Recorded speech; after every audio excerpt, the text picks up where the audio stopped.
Hola, yo me llamo Luz and today we are going to talk about some verbs.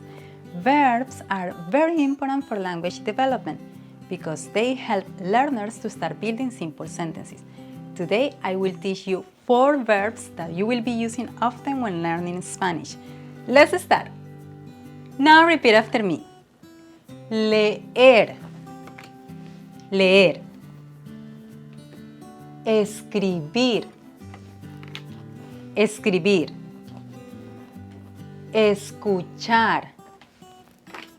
Escuchar. Hablar.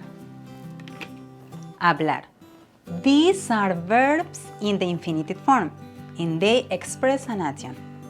Let's see some examples using these verbs.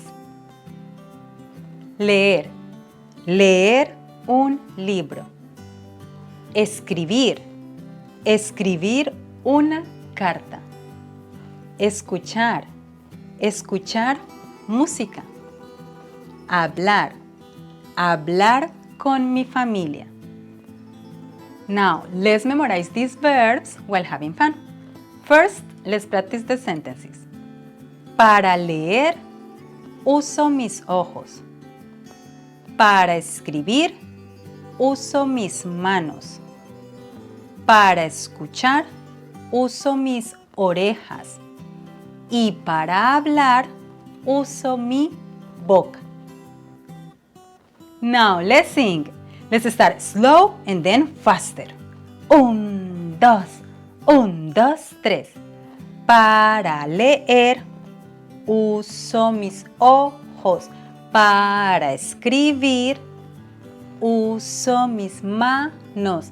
Para escuchar, uso mis orejas. Y para hablar, uso mi boca. Now, faster. ¿Listos? 1, 2, 1, 2, 3. Para leer, uso mis ojos. Para escribir, uso mis manos. Para escuchar, uso mis orejas. Y para hablar, uso mi boca. Well, that's it for today. Keep practicing and see you soon. Eso es todo por hoy. Sigue practicando y te veo pronto. Adiós.